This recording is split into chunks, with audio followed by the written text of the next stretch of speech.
बिस्मिल्लाहिर्रहमानिर्रहीम। आज के सेशन में हम बात करेंगे कुछ बड़े ही इम्पोर्टेंट प्लगइन्स की सेटिंग के बारे में कि उन प्लगइन्स की सेटिंग्स कैसे हमने करनी है। तो उनमें से सबसे पहला प्लगइन जो है गूगल साइट किट के नाम से, तो ये बड़ा ही अहम प्लगइन है। इसके ज़रिए हम अपनी वेबसाइट को गूगल के 2 बड़े टूल्स गूगल सर्च कंसोल और गूगल एनालिटिक्स में अपनी वेबसाइट को इंडेक्स करके अपनी वेबसाइट की परफॉर्मेंस चेक कर सकते हैं। ठीक है। अगर इस प्लगइन के अलावा मैनुअल वे से हम चीज़ें करने की कोशिश करेंगे तो आम लोगों के लिए ज़रा वो कॉम्प्लिकेटेड होंगी, लेकिन इस टूल के ज़रिए चीज़ें काफ़ी आसान हो जाती हैं। तो इस टूल को, इस प्लगइन को यूज़ कैसे करना है और सेटिंग कैसे करनी होगी, सबसे पहले आपने इस डैशबोर्ड में लॉगिन होना है। और लॉगिन होने का तरीका मैंने आपको लास्ट सेशन में बताया था। जब आप डैशबोर्ड में आना चाहें तो तरीका ये होता है कि आप अपनी वेबसाइट का नाम लिखिए। नाम लिखने के बाद आगे आप स्लैश डालिए, WP -admin कर दें, -admin या -admin। ठीक है जी।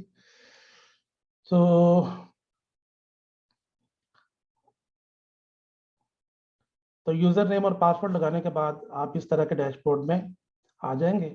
तो यहाँ आने के बाद साइट किट के नाम से ये ऑप्शन आपको नज़र आएगी, आप इस पर क्लिक कीजिए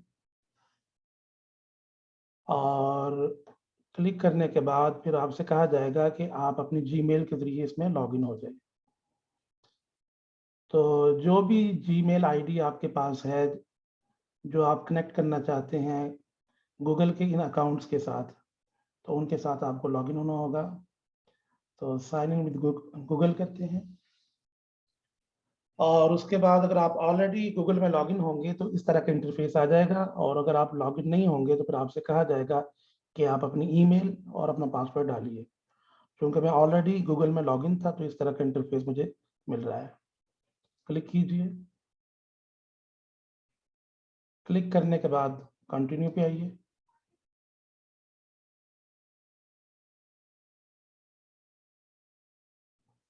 ठीक है, और उसके बाद अलाउ कीजिए। ठीक है, गो टू माय डैशबोर्ड। तो ये कॉन्ग्रेचुलेशंस कह रहा है कि हमारी जो साइट है वो गूगल सर्च कंसोल में ऐड हो चुकी है।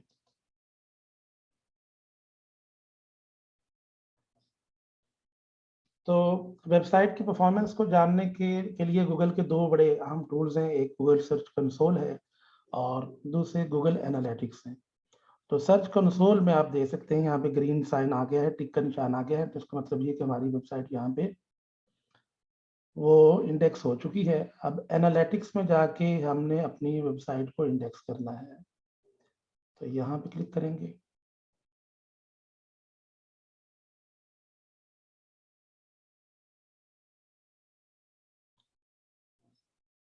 दोबारा से वही चीज़ें होंगी कि आपसे आपका जीमेल आईडी पूछा जाएगा, कनेक्ट कीजिए, फिर दोबारा कंटिन्यू कीजिए। यहाँ इसको क्लिक करना था। दोबारा से आते हैं, साइट किट के एनालिटिक्स में आते हैं।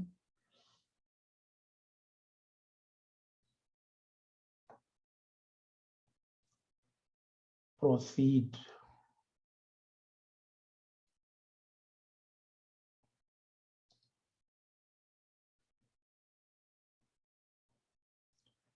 Save and download your Google analytic data, यहाँ पे आप क्लिक कर दीजिए, फिर कंटिन्यू कीजिए।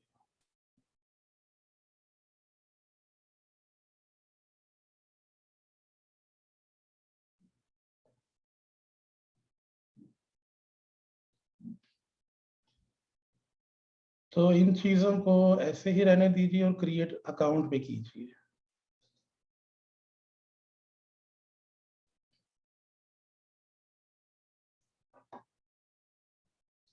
दोबारा से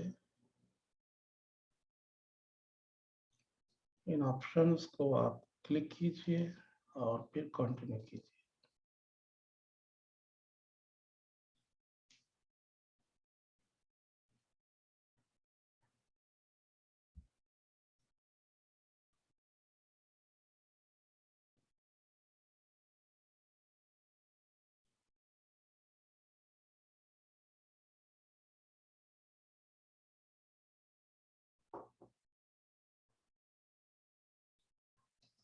के बाद आई एक्सेप्ट पे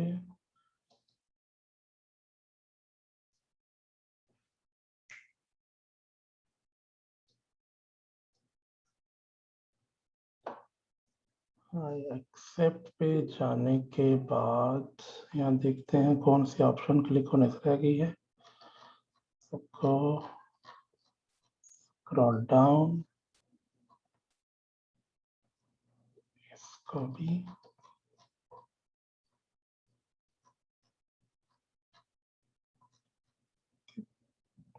यहाँ भी एक्सेप्ट कीजिए। तो यहाँ पे कंट्री आप चाहे पाकिस्तान डाल दें या जिस कंट्री के अंदर आप इसको टारगेट करना चाह रहे हैं, यहाँ पे चाहे वो कंट्री आप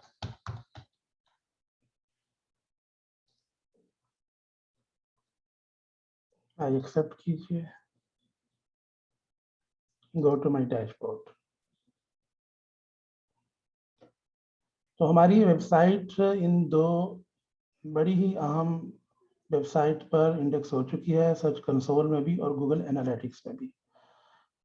अब इसके बाद चलते हैं नेक्स्ट प्लगइन की तरफ, जो है अपड्राफ्ट प्लस। अपड्राफ्ट प्लस या तो हम देखते हैं यहाँ सेटिंग में होगा, टूल्स में देखते हैं, तो नहीं तो प्लगइन्स में जाते हैं, इंस्टॉल्ड प्लगइन पे आइए।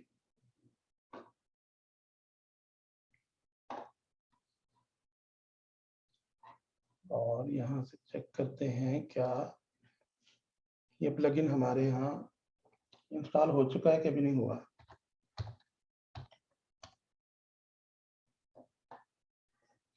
अपड्राफ्ट प्लस यहाँ पे है, इसकी सेटिंग में जाते हैं। सेटिंग में जाने के बाद फिर यहाँ सेटिंग में आते हैं। अच्छा, अपड्राफ्ट प्लस ये ऐसा प्लगइन है जो आपको अपॉर्चुनिटी देता है कि आप अपनी सारी की सारी वेबसाइट का एक बैकअप जो है उसे सेव कर लें। ठीक है, सम टाइम आपने कोई चेंजेस की होती हैं वेबसाइट के अंदर, तो सम टाइम ये रिस्क होता है कि हमारी वेबसाइट जो है क्रैश ना हो जाए, या आप अगर वर्डप्रेस के कोई अपडेट करने जा रहे हैं तो सम टाइम ऐसा होता है कि डाटा हमारा क्रैश हो जाता है। तो ज़रूरी होता है कि टाइम टू टाइम आप इन चीज़ों को सेव करते रहें। तो ये प्लगइन हमें इस तरह की फैसिलिटी देता है कि हम अपनी वेबसाइट के बैकअप को रिस्टोर करते रहें और वेबसाइट के बैकअप को सेव करते रहें, ताकि इन फ्यूचर कभी कोई इस तरह का इशू आ जाए तो हमारी वेबसाइट का डाटा लॉस ना हो, हम दोबारा रिस्टोर करके अपनी वेबसाइट को वैसे ही चला सकें।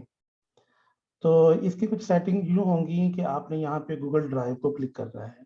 ठीक है, गूगल ड्राइव को क्लिक करने के बाद फिर आपने सेव चेंजेस करनी है। सेव चेंजेस के बाद फिर यहाँ पे क्लिक करेंगे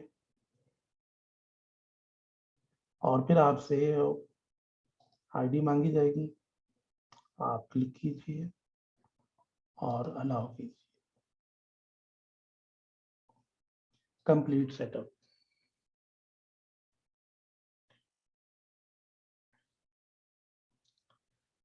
तो अब ये सेटिंग हमारी कंप्लीट हो चुकी है। अब हम यहाँ पे क्लिक करेंगे बैकअप नाउ पे। तो जब भी आप कुछ काम कर लें, काफ़ी सारा काम आपकी वेबसाइट पे हो जाए, तो आप कोशिश किया करें इसको आप बैकअप लेकर रख लें। तो ये तमाम की तमाम ऑप्शन हमारी क्लिक रहेंगी, चेक रहेंगी, और ये हम अब बताने जा रहे हैं इस प्लगइन को कि आपने बैकअप को उतनी देर तक डिलीट नहीं करना जब तक मैनुअली हम खुद डिलीट ना करें। ठीक है, तो उसके बाद बैकअप नाउ पे आप क्लिक करेंगे तो कुछ देर के अंदर ये बैकअप रेडी हो जाएगा यहाँ पे। ठीक है, तो जब तक ये रेडी होता है हम अगले प्लगइन की तरफ चलते हैं, और उस प्लगइन का नाम है समश। ये समश है और ये समश का डैशबोर्ड है। ठीक है, तो समश पे आइए। समश में असल में ये प्लगइन ऐसा प्लगइन है जो आपकी जो इमेजेस का जो साइज है उसे रिड्यूस कर देता है। जितने साइज की रिक्वायरमेंट होती है उतना बाकी रखता है और एक्स्ट्रा साइज को रिमूव कर देता है। इसका फायदा ये होता है कि हमारी वेबसाइट की लोडिंग स्पीड वो बेहतर हो जाती है, साइट की परफॉर्मेंस अच्छी हो जाती है। इसको आगे करते जाएं, नेक्स्ट करते जाएं, नेक्स्ट करें, फिर नेक्स्ट करें और फिनिश सेट। अब मजीद इसकी सेटिंग देखते हैं।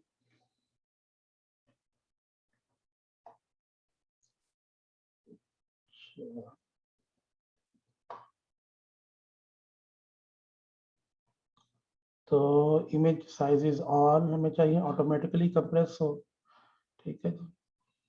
तो ये सारी चीजें ऐसे ही रहने दें। उसके बाद लेजी लोड के ऑप्शन पे आइए।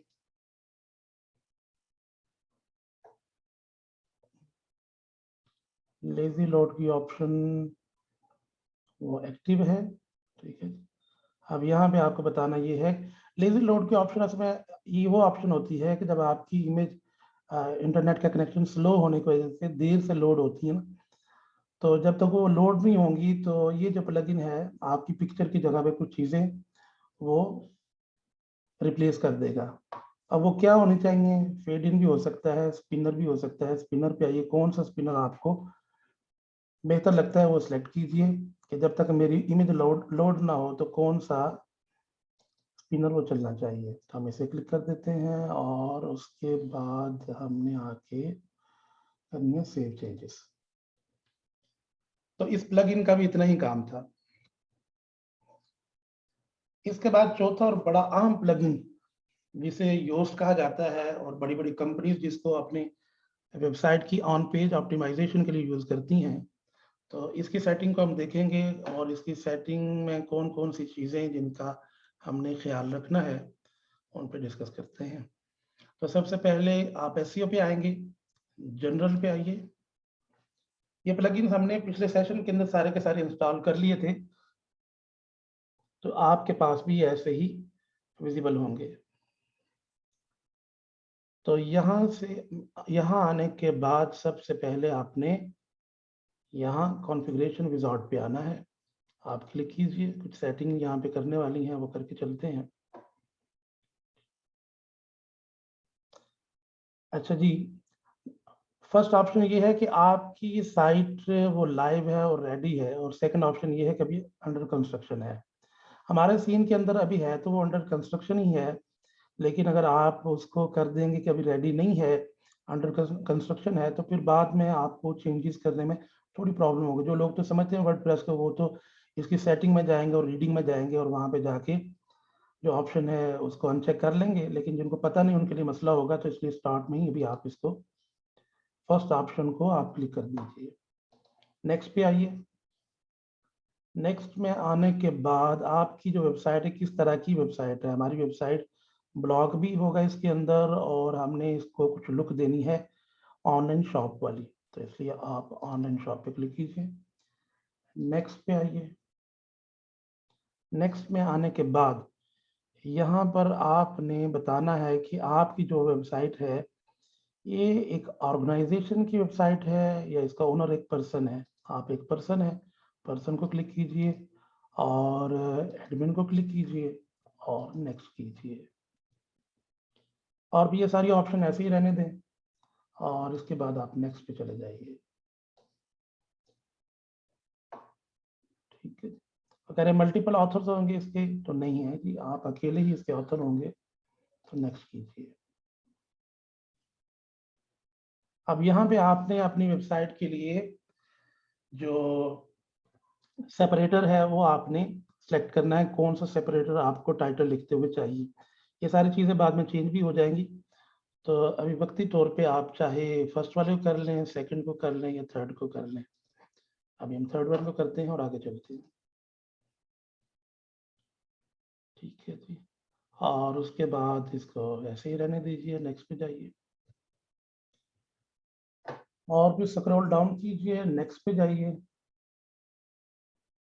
और फिर आप इसको क्लोज कर दीजिए। कॉन्फ़िगरेशन आपकी मुकम्मल हो गई है और उसके बाद फिर आप आइए फीचर्स पे आइए। आप देखते हैं कौन कौन सी चीज़ें यहाँ पे करने वाली हैं। फीचर्स पे आएंगे, ये सारी चीज़ें ऐसे ही चलेंगी और यहाँ पे है XML साइट मैप।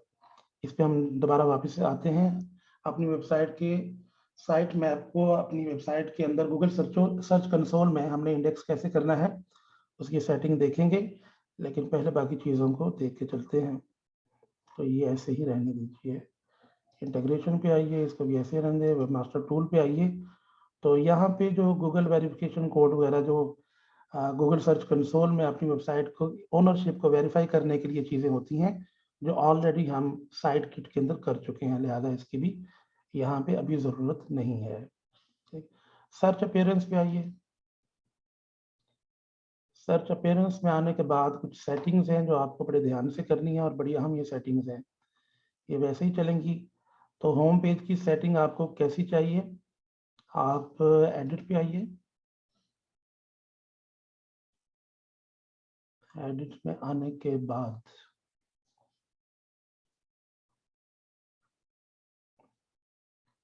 तो यहाँ पे कि आपको अपनी वेबसाइट का जो टाइटल है, ये ग्रीन ब्लू कलर में जो चीज़ नज़र आ रही है आपकी वेबसाइट का टाइटल है, ये आपको कैसा चाहिए। हमें ये चाहिए जो हमने टाइटल खुद से लिखा है वो यहाँ पे नज़र आना चाहिए, और बाकी ये चीज़ें जो हैं सेपरेटर को भी अभी टाइटल को फिलहाल रख के देखते हैं, चीज़ें बाद में चेंज भी हो जाएंगी जब आप इस पर वर्क करेंगे। सेपरेटर भी ख़त्म हो गया और ये साइट टाइटल भी ख़त्म हो गया। ठीक है, तो इस पेज को हमने जो टाइटल दिया था वो बाकी रहा है और बाकी चीज़ें ख़त्म हो गई हैं। तो बाद में इन चीज़ों को देखा जा सकता है जब हम इसकी ऑन पेज एसईओ करेंगे। अपडेट कीजिए और वापस आ जाइए उसी सेटिंग पे, एसईओ पे आइए, सर्च अपीयरेंस पे आइए।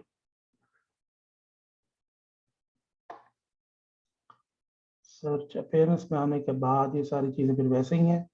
यहाँ पर अगर आपका लोगो है या आप अपनी पिक्चर डालना चाहते हैं तो आप यहाँ पे डाल के उसको सेव चेंजेस कर सकते हैं। ठीक है, और नेक्स्ट है कंटेंट टाइप, इस पे आइए। Show post in search result, ये ऐसे ही चाहिए हमें। पोस्ट में आप क्या चाहते हैं, हम ये चाहते हैं कि पोस्ट में जो टाइटल हम लिखते हैं वही टाइटल आइए, बाकी चीज़ें ना शो हों, जो कि बाद में चेंज भी की जा सकती हैं ज़रूरत पड़ने पे। पेजेस पे आइए। पेजेस की सेटिंग क्या होनी चाहिए, आपको पेजेस जो हैं वो सर्च रिजल्ट में शो करवाने हैं। ठीक है, ऑन रहने दीजिए, ऑन रहने दीजिए, और यहाँ पर भी इसको ये फालतू चीज़ें उड़ा देते हैं। ठीक है, पेजेस भी हो गए। लैंडिंग पेजेस पे आइए, ये भी अभी हमें नहीं चाहिए, ऑफ कर दीजिए। ठीक है जी, तो इसे भी चाहे ऑफ कर दें। टेम्पलेट्स पे आइए तो इन्हें भी ऑफ कर दीजिए, ऑफ कर दीजिए, और उसके बाद इनकी भी ज़रूरत नहीं है। और नीचे देखते हैं, इसे भी ऑफ कर दें, सेव चेंजेस कीजिए। सेव चेंजेस करने के बाद अगली ऑप्शन है हमारे पास मीडिया की। तो मीडिया को हम चाहते हैं जो हमारी पिक्चर्स वीडियोस वगैरह हो तो वो भी सर्च रिजल्ट्स में शो हो। ठीक है, नेक्स्ट ऑप्शन है टेक्सोनॉमीज, यहाँ पे आइए। तो कैटेगरीज हमने शो नहीं करवानी रिजल्ट्स में, ऑफ कर दीजिए इसको। टैग्स को भी ऑफ कर दीजिए। टैग्स के बाद फॉर्मेट को भी ऑफ कर दें। ठीक है जी, उसके बाद कैटेगरी यूआरएल ये भी रिमूव कर दें। Save changes.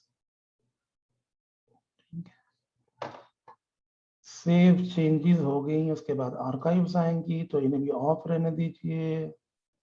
ठीक है, और ये ब्रेड क्रम्स ये भी वैसे ही रहेंगे और इसमें भी कोई खास चेंजेस करने की ज़रूरत नहीं है।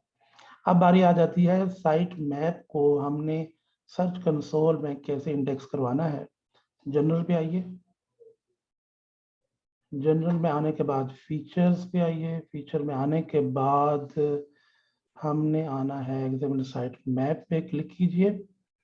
तो see the examiner site map, हमारी वेबसाइट का जो साइट मैप है वो किस तरह का है। तो ये दो चीज़ें हमारी वेबसाइट के अंदर, पोस्ट और पेजेस, इनको इंडेक्स किया जाएगा। तो अब इस साइट मैप को आप गूगल सर्च कंसोल में इंडेक्स कैसे करना है, आप इतने से लिंक को कॉपी कीजिए, site map underscore index dot XML. इसे कॉपी कीजिए और गूगल सर्च कंसोल पे आपने आना है। लिखिए Google search console. Google search console login पे आ जाइए, क्लिक कीजिए और यहाँ से प्रॉपर्टी सेलेक्ट कीजिए। जो हमारी वेबसाइट है इसे हमने सेलेक्ट करना है। इसकी सिलेक्शन के बाद आपको लेफ्ट साइड पे साइट मैप की ऑप्शन नजर आएगी। यहाँ पे आइए और आपने जो वहां से कॉपी किया था उसे यहाँ पे पेस्ट करते हैं। Site map underscore index dot XML और सबमिट करते हैं।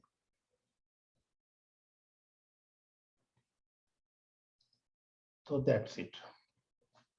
कुड नॉट फेच, आप थोड़ी देर बाद दोबारा ट्राई कीजिएगा तो दोबारा वो हमें स्लैश नहीं डालना थी, साइट मैप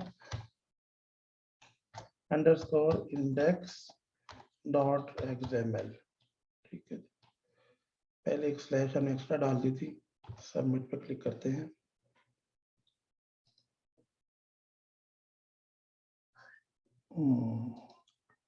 तो ये सक्सेसफुली सबमिट हो गया है। तो ये थी आज की सेशन के 4 बड़े ही अहम प्लगइन्स जिनकी सेटिंग हमने देखी है। उम्मीद है ये सिंपल स्टेप्स आपको समझ आ गए होंगे और आप भी अपनी वेबसाइट पर कोशिश कीजिए इन्हीं स्टेप्स को अप्लाई करने की। अगर कहीं पर कोई कंफ्यूजन होती है, कोई प्रॉब्लम होती है तो ज़रूर डिस्कस कीजिए। मेहनत करते रहिए, इंशाल्लाह अल्लाह की ज़ात आपकी मेहनत को ज़रूर बराबर करेंगे। जीते रहिए। फी अमानिल्लाह।